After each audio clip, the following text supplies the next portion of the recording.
శాసనసభ ఈ ఉదయం సమావేశమవుతూనే స్పీకర్ గడ్డం ప్రసాద్ కుమార్ పలు శాఖల పద్దులపై చర్చ చేపట్టారు. రెవెన్యూ పద్దుపై కాంగ్రెస్ సభ్యులు సంజీవ్ రెడ్డి మాట్లాడుతూ పోడు భూముల సాగు చేసుకుని జీవనం సాగిస్తున్న రైతులను అధికారులు ఇబ్బందులకు గురి చేస్తున్నారని ఆరోపించారు. పోడు రైతులకు పట్టాలు ఇవ్వాలని ప్రభుత్వానికి విజ్ఞప్తి చేశారు.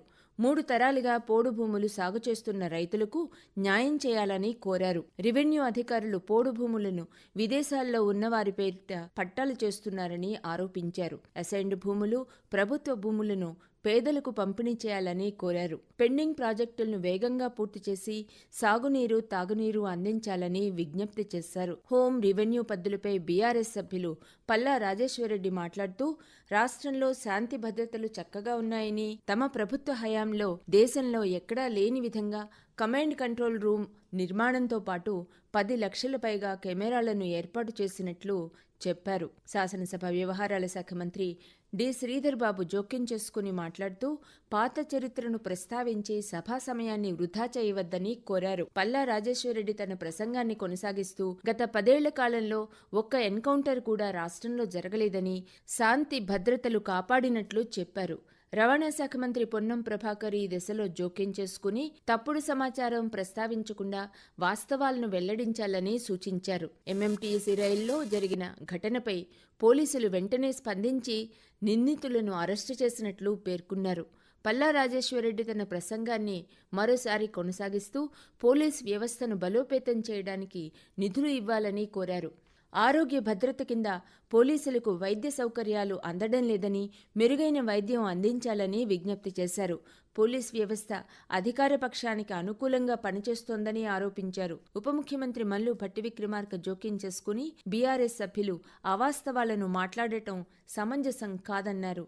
సాయుధ రైతాంగ పోరాట స్ఫూర్తితో భూభారతి పోర్టల్ను తీసుకువస్తున్నట్లు చెప్పారు. దున్నేవానికి భూమి కోసం సాయుధ పోరాటం జరిగిందని, దుర్మార్గమైన ధరణి పోర్టల్ను తీసుకొచ్చి రైతులకు అన్యాయం చేశారని ఆయన బీఆర్ఎస్ సభ్యులను తప్పుబట్టారు. అధికారం ఉందన్న పేరుతో ఇష్టానుసారంగా పట్టాలు చేశారని, దున్నే హక్కు కూడా లేకుండా గత ప్రభుత్వం చేసిందని ఆరోపించారు. సభను, ప్రజలను తప్పుదోవ పట్టించకుండా వాస్తవాలను మాత్రమే మాట్లాడాలని సూచించారు. రైతులకు భూమి హక్కు లేకుండా గత ప్రభుత్వం ధరణిలో ఒక కాలం పెట్టిందని ఆరోపించారు. రెవెన్యూ శాఖ మంత్రి పొంగులేటి శ్రీనివాసరెడ్డి జోక్యం చేసుకుని శాస్త్రీయంగా ఆలోచించి రైతులకు మేలు చేసే విధంగా భూభారతి పోర్టల్ను తీసుకువస్తున్నట్లు చెప్పారు. వచ్చే ఎన్నికల్లో భూభారతిపైనే రిఫరెండంకి వెళ్తామని, ప్రజలు ఎవరిని విశ్వసిస్తారో పరిశీలిస్తామని చెప్పారు. బీఆర్ఎస్ సభ్యులు కట్టుకథలు చెప్పి సభను తప్పుదోవ పట్టించే ప్రయత్నం చేస్తున్నారని ఆరోపించారు. ప్యానెల్ స్పీకర్ ప్రకాష్ రెడ్డి జోక్యం చేసుకుని అభ్యంతరం వ్యక్తం చేయటానికి అధికార పక్షానికి సమయం ఇవ్వాల్సి ఉంటుందని స్పష్టం చేశారు. సభకు అంతరాయం కల్పించకూడదని సూచిస్తూ అధికార పక్షంకు ఎప్పుడైనా మాట్లాడే అవకాశం ఇస్తామని వెల్లడించారు. పల్లా రాజేశ్వరరెడ్డి తన ప్రసంగాన్ని కొనసాగిస్తూ చట్టాలను ఉపయోగించి రైతుల భూములు లాక్కుంటే తమ పార్టీ అందుకు అంగీకరించదన్నారు. 12,000 కోట్ల రూపాయలతో 4,50,000 ఇందిరమ్మ ఇళ్లును ఎలా నిర్మిస్తారని ప్రశ్నించారు.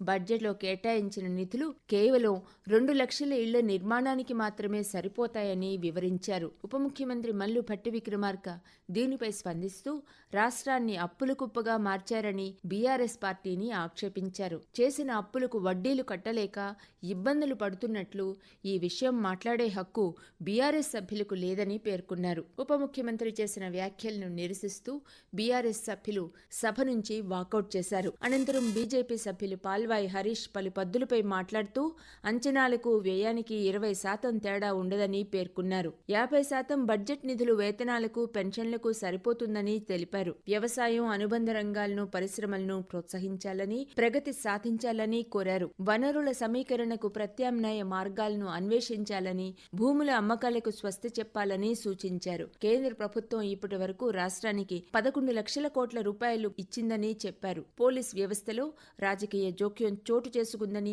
దీన్ని నివారించాలని ప్రభుత్వాన్ని కోరారు. వరికి క్వింటాలకు 500 రూపాయల బోనస్ ను వెంటనే చెల్లించాలని, గోధుమ, చక్కెర సరఫరా చేయాలని కోరారు. ఉత్తర తెలంగాణలోని పెండింగ్ లో ఉన్న ప్రాజెక్టులను వేగంగా పూర్తి చేయాలని విజ్ఞప్తి చేశారు. పౌర సరఫరాల శాఖ మంత్రి ఉత్తమ్ కుమార్ రెడ్డి జోక్యం చేసుకుంటూ ఉగాది పండుగ నుంచి సన్నబియ్యం పంపిణీకి శ్రీకారం చుడుతున్నట్లు చెప్పారు. దొడ్డు బియ్యం పంపిణీలో అక్రమాలు జరుగుతున్నాయని పేర్కొన్నారు. రేషన్ కార్డు లేకపోయినా లబ్ధిదారుల జాబితాలో పేరు ఉంటే ఉచితంగా ఒక వ్యక్తికి 6 కిలోల సన్నబియ్యం పంపిణీ చేస్తామని పేర్కొన్నారు. బియ్యంతో పాటు పలు రకాల నిత్యావసర వస్తువులను పంపిణీ చేస్తామన్నారు. ఆయకట్టు స్థిరీకరణ చేయకుండానే గత ప్రభుత్వం నిధులు ఖర్చు చేస్తుందని ఆరోపించారు. తక్కువ ఖర్చుతో ఎక్కువ ఆయకట్టు వచ్చే ప్రాజెక్టులకు తొలి ప్రాధాన్యత ఇస్తున్నట్లు వివరించారు. Srisailam left bank canal tunnel నిర్మాణాన్ని పూర్తి చేస్తామని, మృతుల కుటుంబాలకు 25 లక్షల రూపాయల చొప్పున నష్టపరిహారం చెల్లిస్తామని హామీ ఇచ్చారు. డిజైన్ నిర్మాణంలో లోపాలు ఉండడం వల్ల కాళేశ్వరం ప్రాజెక్టు కుంగిపోయిందని పేర్కొన్నారు. కాంగ్రెస్ సభ్యులు ఆది శ్రీనివాస్ మాట్లాడుతూ, బీఆర్ఎస్ సభ్యులకు సభలో మాట్లాడే అవకాశం ఇచ్చినప్పటికీ దాన్ని ఉపయోగించుకోకుండా నిబంధనలకు విరుద్ధంగా శాసనసభ లాబీలో నిరసన తెలపటం సమంజసం కాదన్నారు. సిపిఐ సభ్యులు కూనంనేని సాంబశివరావు మాట్లాడుతూ, శాసనసభ, పార్లమెంటు సంప్రదాయాలకు అనుగుణంగా సభను నిర్వహించుకోవాలని సూచించారు. రాష్ట్రంలో అంతర్గతంగా పోలీస్ వ్యవస్థ పనిచేయాల్సి ఉంటుందని, ఫ్రెండ్లీ పోలీసుగా ప్రస్తుతం వ్యవహరించటం లేదని, సామాన్యులు పోలీస్ స్టేషన్కి వెళ్లి ఫిర్యాదు చేసే పరిస్థితి లేదని అన్నారు. బియ్యంతో పాటు 9 రకాల నిత్యావసర వస్తువులను పంపిణీ చేయాలని సూచించారు. ధరల నిర్ణయ కమిషన్ ఏర్పాటు చేసి గిట్టుబాటు ధర నిర్ణయించాలని కోరారు. విద్యుత్ పద్దుపై కాంగ్రెస్ సభ్యులు కోమటిరెడ్డి వెంకటరెడ్డి మాట్లాడుతూ, వచ్చే 10-15 ఏళ్ల వరకు విద్యుత్ సమస్య రాకుండా తమ ప్రభుత్వం ప్రణాళికలు రూపొందిస్తున్నట్లు వెల్లడించారు. గత 10 ఏళ్ల కాలంలో ప్రజాస్వామ్యాన్ని గౌరవించలేదని, నేరాలు పెరిగాయని, అవినీతి పెరిగిందని బీఆర్ఎస్ పాలనను తప్పుపట్టారు. ముఖ్యమంత్రి రేవంత్ రెడ్డి మాట్లాడుతూ, బెట్టింగ్, ఆన్లైన్ వ్యవహారాల పట్ల కఠినంగా వ్యవహరిస్తామని వెల్లడించారు. వీటిపై ప్రత్యేక దర్యాప్తు సంఘంతో విచారణ జరిపిస్తామన్నారు. వచ్చే సమావేశంలో కఠినమైన చట్టాన్ని తీసుకువస్తామని స్పష్టం చేశారు. ప్రత్యక్షంగా, పరోక్షంగా బెట్టింగులను ప్రోత్సహిస్తే ఉపేక్షించేది లేదన్నారు. ఏ చిన్న సంఘటన జరిగినా రాష్ట్ర ప్రభుత్వం అప్రమత్తంగా ఉందన్నారు. గత ప్రభుత్వ పాలనలో శాంతి భద్రతలు లోపించాయని, మహిళలపై, చిన్నారులపై దాడులు పెరిగాయని ముఖ్యమంత్రి పేర్కొన్నారు. శాంతి భద్రతలు తాము కాపాడినట్లు, ఫలితంగా రాష్ట్రానికి పెట్టుబడులు వచ్చాయని వెల్లడించారు. రాజకీయ అధికారం తప్ప సామాజిక బాధ్యతలు బీఆర్ఎస్ సభ్యులు పట్టించుకోలేదన్నారు.